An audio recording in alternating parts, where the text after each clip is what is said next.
carregada o que é o folclore. Podemos definir o folclore brasileiro como um conjunto de mitos e lendas, que serve para passar de geração para geração.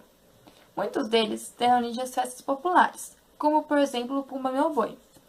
As lendas são transmitidas oralmente, que pode ser fatos reais ou históricos. Elas servem para dar explicações sobrenaturais ou misteriosas. Os mitos têm um forte componente simbólico. O porquê?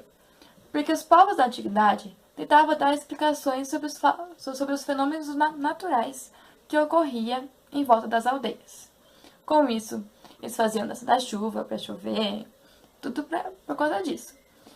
Para defendê-los contra os inimigos, para colocar os defeitos ou qualidades das pessoas dentro dos fenômenos, ou terra, água, fogo, ar.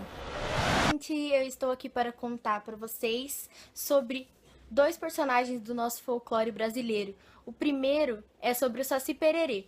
O Saci Pererê, ele é uma criança morena, um menino, e ele perdeu uma das pernas lutando capoeira. Geralmente ele aparece em um redemoinho e ele usa um gorrinho vermelho e muitas vezes é visto fumando cachimbo. Esse garoto, ele é muito, muito brincalhão e ele vive fazendo trapaças e vive fazendo brincadeirinhas de mau gosto. Nos sítios, geralmente o povo mais antigo costuma dizer que ele dava nós nos rabos dos cavalos e que ele vive pregando várias peças. Eu na verdade não. Minha amiga tem uma experiência com Saci Pererê e ela fala que ela estava no sítio da avó dela, lá no Paraná, e que ela estava andando numa trilha com a mãe dela e com as primas dela, e de repente elas começaram a ouvir pegadas, tipo pulo, como se fosse numa perna só, assim, tum, tum, tum.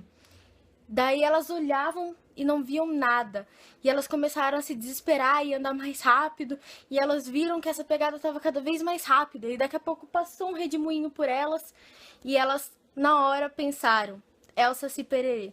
Então é muito legal essa história, assustadora também, é claro, mas já aconteceu muitos relatos, principalmente em sítios, principalmente no Paraná também, de pessoas que viram ou que testemunharam uma dessas brincadeiras desse menino. É assustador, né? Mas também é muito legal e muito curioso saber essas histórias. E o segundo personagem de qual a gente vai falar é da Mula Sem Cabeça. Dizem que é uma mulher que namorou um padre e foi amaldiçoada a toda noite de quinta para sexta-feira. Ela viraria uma mula mesmo. E, na verdade, não que ela não tenha cabeça, mas que sua boca e seus olhos pegam fogo. E sai tanta fumaça que é quase impossível enxergar o rosto da mula.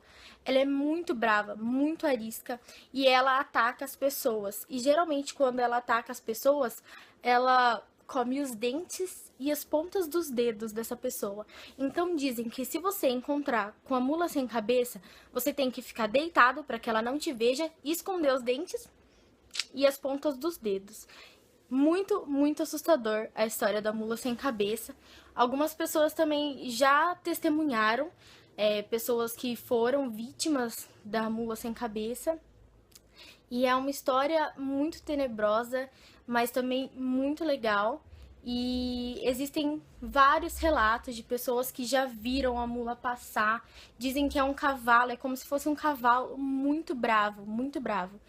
E também dizem que quem tira as ferraduras da mula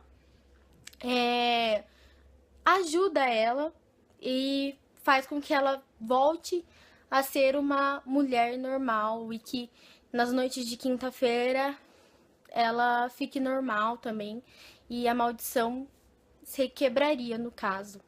Então, mas difícil, né? Quem iria tirar as ferraduras de uma mula sem cabeça? Mas é isso aí, espero que vocês tenham gostado dessas duas histórias.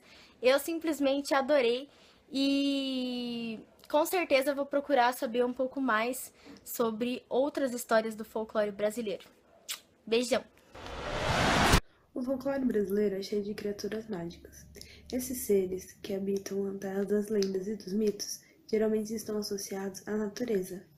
Algumas dessas histórias elas chegaram com os nossos colonizadores, outras elas vieram da nossa própria terra através dos nossos índios.